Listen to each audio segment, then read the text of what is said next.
There's a specific kind of loneliness that only a parent of a teenager knows. It's not the loneliness of being alone, it's the loneliness of standing 3 feet away from someone you love more than your own life and not being able to reach them.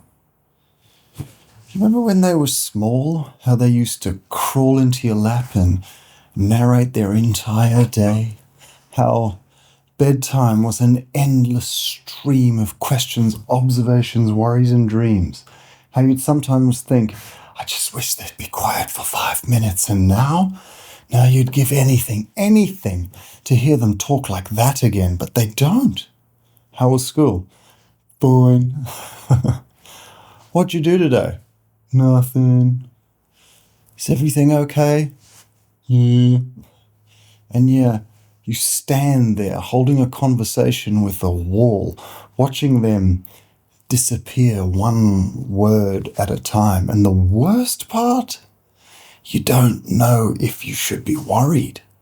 You don't know if this is a normal teenage phase or if they're drowning and you're missing it. You don't know if you should push harder or if that's what pushed them away in the first place. So you're frozen, watching a child become a stranger in your own home, and you're terrified because what if they never come back? Let me tell you something that might break your heart before it heals it. Your child hasn't stopped talking because they don't love you. They've stopped talking because they're overwhelmed and they don't know if you can handle what's inside them without falling apart or trying to fix it. Not because you're a bad parent, but because what's inside them is bigger than anything they've ever felt before, and they're not sure they can handle it, let alone you. Think about what's happening in their world. Their body is changing in ways that feel alien and out of control. Their brain is lighting up with questions they don't have languages for yet. Who am I when nobody's watching? What do I actually believe that's mine, not just what I inherited from you? Am I enough? Will I ever be enough? Their friendships feel like life or death because neurologically they kind of are. The same part of their brain that processes physical pain lights up during social rejection, so when their best friend doesn't text back, it doesn't feel like no big deal. It feels like abandonment, like proof they're unlovable, and you're standing there saying, it's not that serious. You'll make new friends, which is true, and what they're hearing is, your pain doesn't matter, you're overreacting. I don't get it.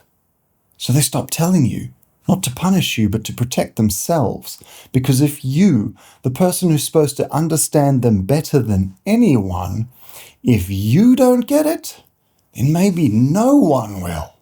Maybe they really are too much. Maybe they really are alone. And that thought is so terrifying that silence feels safer. Here's what your teen silence is really asking. Can you stay calm when I can't? Will you panic and make this about you? Or will you be the one solid thing in my storm? Because here's the thing about teenagers. They know they're a mess right now. They know they're moody, irrational, dramatic, and difficult. They know it.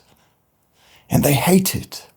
They hate feeling out of control. They hate not understanding themselves.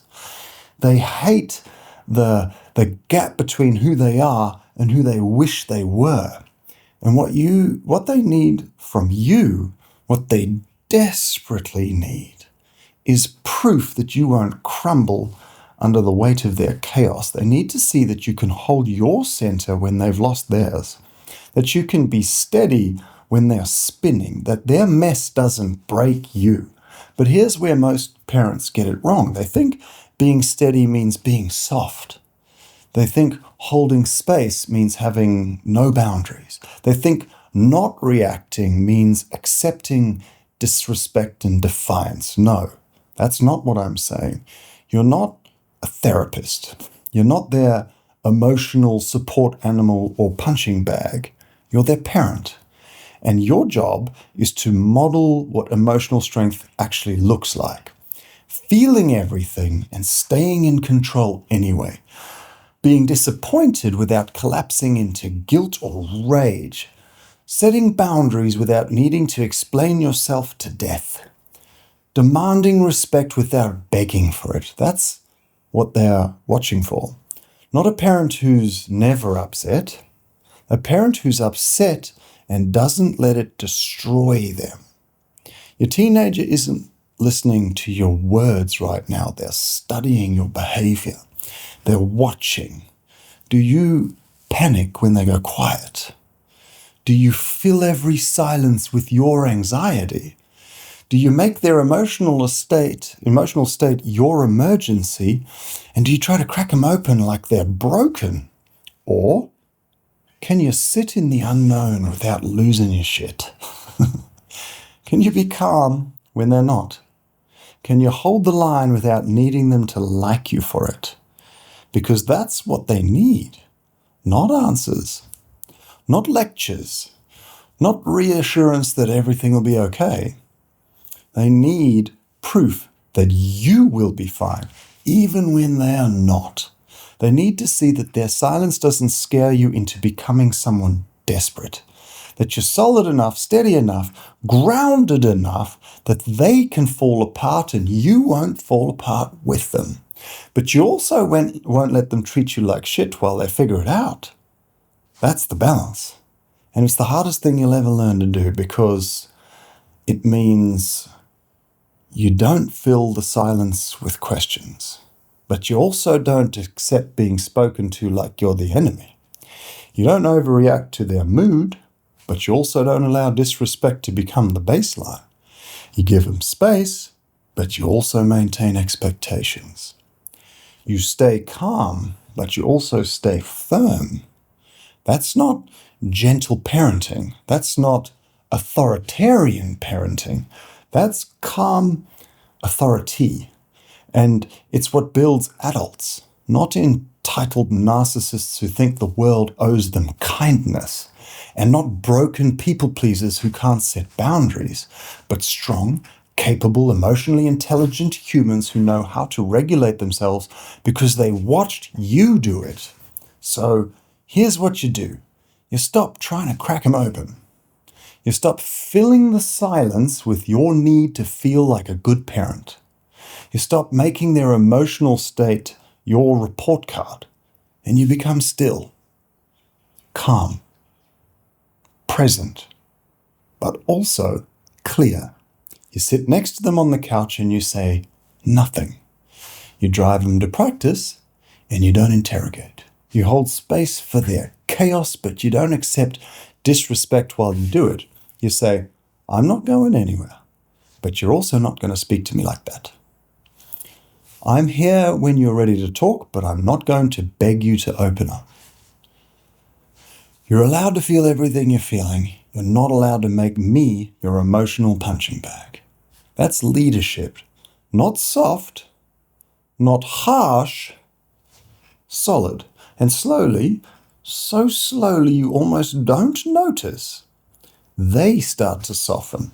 A comment in the car, a question at midnight, a moment of eye contact that lasts half a second longer. They're testing.